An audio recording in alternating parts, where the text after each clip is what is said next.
Make sure you check out part 1 of this video. So this is another one from Instagram. I'm feeling okay, but I am still trying to figure out how to do my hair. I'm just tired of hiding behind wigs. I'm trying to embrace it, but I get frustrated, self-conscious about styling my hair. I just braid it back up and throw my wig back on. See, I'm 22 months post-relaxer and transitioning to natural without big chopping, and my natural hair is taking over beautifully. It's just that I've never had to worry about styling because I don't wear my hair out any more than a few days. So please help.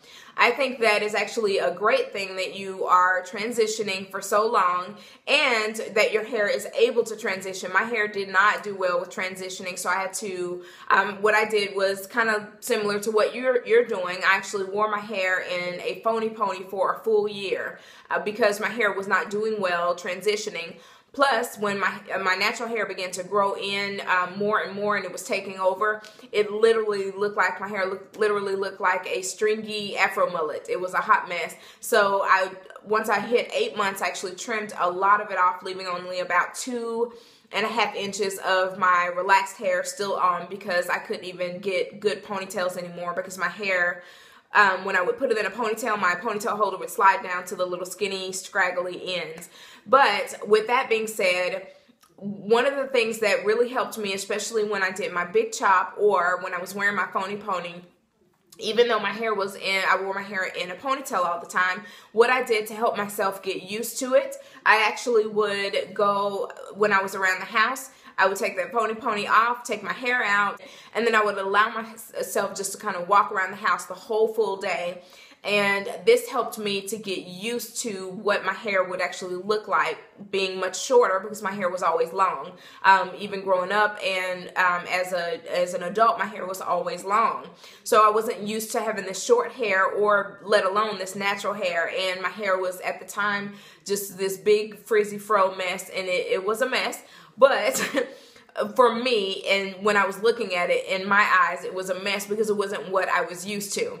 So again, I would just walk around the house a lot of times. I would force myself to take selfies. Then I would do a style, take a selfie, and then I would post on natural hair chat boards. And that kind of definitely helped me because I was kind of self-conscious about my hair, but a lot of other ladies liked my hair or my hairstyle. And of course, you know, there's a plethora of YouTube videos on here of ladies doing natural hair. Try to find someone that has maybe similar hair or has a style that you like and try those styles and just learn to rock it, because the only way that you're going to get used to it is to wear it out and do it more often. And then I began to make myself go out wearing my hair out without my phony pony on top of my head, so that I could get used to it and so that other people can get used to seeing my hair that way as well. And that's really all it takes, is you getting used to it and being bold and being confident.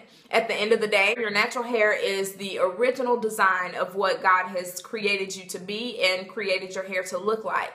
So know that your hair is imperfectly perfect and love it. Love your hair. Be confident with it. Be bold with it. And learn to love what God created you to be, not what the world has said is beautiful or has said is pretty. Love your hair. Love what God has given you. Love your individual strands. God made you to be unique and different. So learn to love your hair because it is God-given, and anything that God has given you is absolutely beautiful. And I guarantee you, when you walk around confident with your hair, it is going to be the most beautiful hair. So this one I thought was really good because I know that I was there at this same point at some point too, and I'm sure a lot of you other ladies are. I've only been natural for a year and a half, and the initial excitement has phased. I did the big chop, but I've grown tired of twist outs and I had my hair straightened last November, and I feel my curls aren't as curly anymore. I'm feeling quite discouraged. I definitely feel you. I know I was there, especially when my hair was growing in and it wasn't at my desired length, or maybe I was just tired of using braid outs, especially when I started doing no heat challenges. I was like in full-blown withdrawals because there was, what else was there to do? There was braid outs and twist outs and wash and go. What else you got? The reason I want to definitely bring this up because, of course, as I said, I've been there before, and I think that really, the thing is, you have to remember with the health and overall health and what is your hair goal? That's the main thing you should focus on. What is your goal with your hair? And I would highly recommend to get your curls back, deep conditioning on a normal basis. Make sure that you do a protein treatment to help rebuild your strands, moisture training your hair, and over time it will get better and your curls will bounce back, but definitely stay away from the heat. Now, as far as trying different styles, that is where YouTube comes in. Try different styles. There's always something to do that will be cute, but the thing that you have to remember is keeping your goal in front of you. What is it that you are wanting for your hair? Of course, I even get tired nowadays. I wear wash and goes all the time, and I know that other people love my hair, and actually, don't get me wrong, I am in love with my hair, but sometimes I get bored with my wash and goes. I get bored with twist outs, and I get bored with braid outs.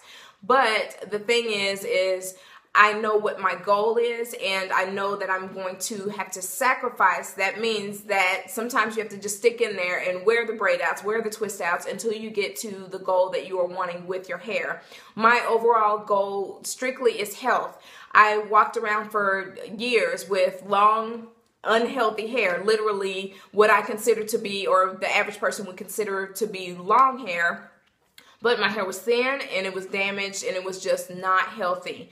And again, my goal is healthy hair. So sometimes it takes you to sacrifice wearing that braid out and that twist out over and over and over again. Take some time and look at YouTube videos to learn different styles, things that you can do with your hair to make it look cute. And of course, the beauty of this whole thing is you can wear wigs, you can do different things with your hair without damaging your actual hair. To help your curls bounce back, definitely moisturize, moisturize, moisturize, deep condition, deep condition, deep condition, and allow it to bounce your curls back before adding heat to it again. That is my opinion. Learn your curls, fall in love with them, take extra great care of them, because overall hair health is what matters. So this one is definitely one that I'm sure a lot of ladies have experienced, and I think it's a great one. Hi Tia, recently I've become discouraged with my hair because I feel like it's not growing, and I do have postpartum shedding from having a baby 10 months ago. So I'm just a little discouraged in my journey. I definitely don't want to perm my hair. I just want overall healthy, full hair. Thanks for letting me vent. Laugh out loud. Be blessed. So I think that this is the hard part, especially for you ladies who have just had babies. The postpartum shedding thing is inevitable, especially if you are nursing or breastfeeding. I don't know what it is. I don't know. I don't know if they suck the hair out of you. I don't know. It is inevitable, but the great thing is stick in there because your hair will actually come back. It will fill back in. Just be sure that you're taking good care of your hair. If you are experiencing thin hair, then I would say maybe not wear it out as much. Allow your hair to kind of bounce back by protective styling. Make sure that you keep it moisturized.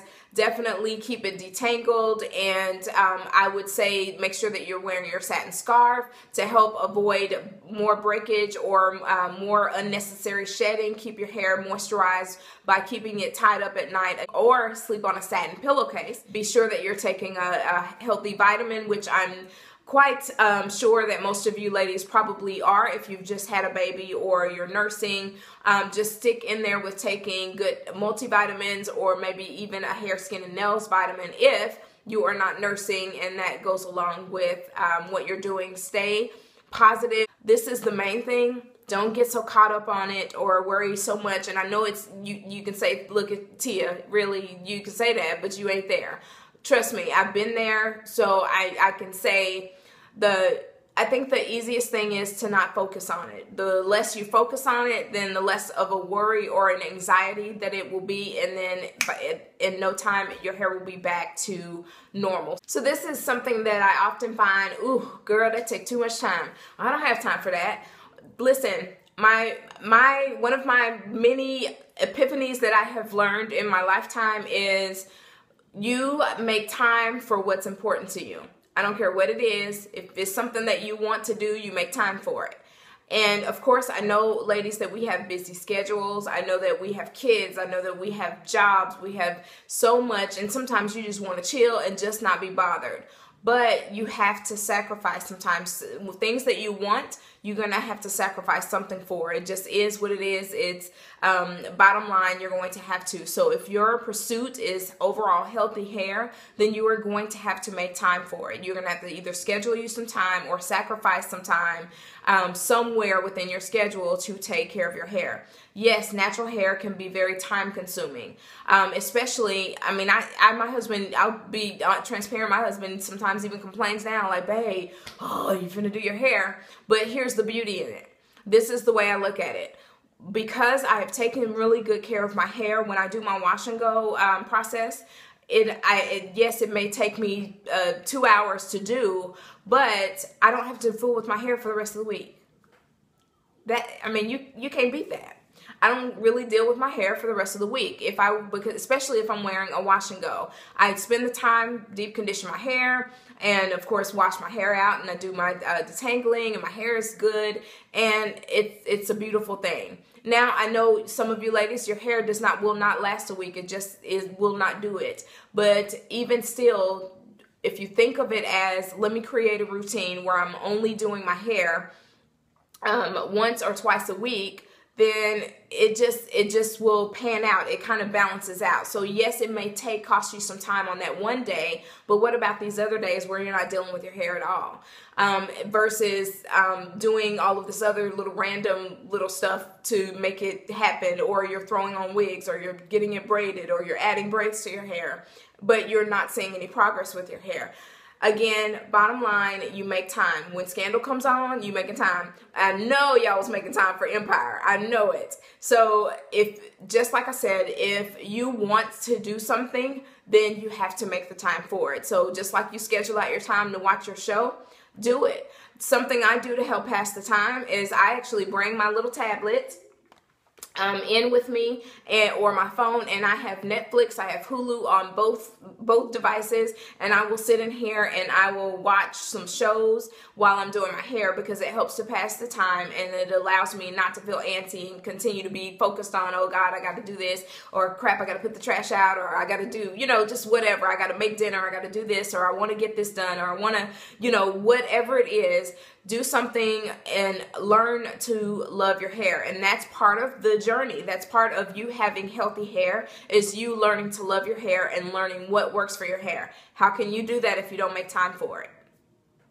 So again, sacrifice the time, make the time for it, and it will happen for you, instead of defaulting to just throwing on a wig, or just putting braids in, or just whatever, because you don't want to be bothered with it, or you don't want to take the time for it, or you don't want to use the excuse that you don't have time. You have time for what you make time for. Simple.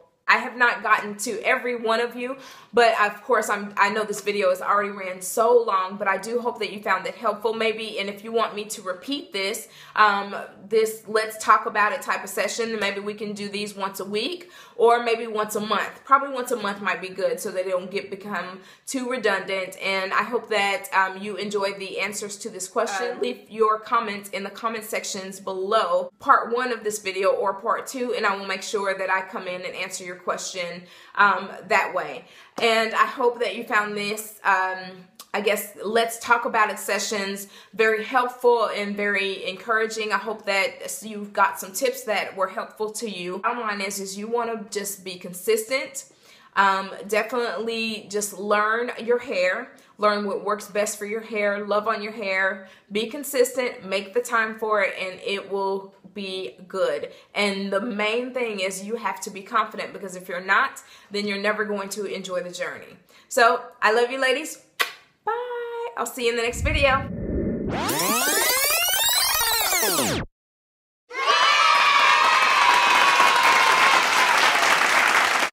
Follow my blog, mmg&onc.com. Don't forget to follow me on Instagram, Twitter, Facebook, and Pinterest. Thanks for watching.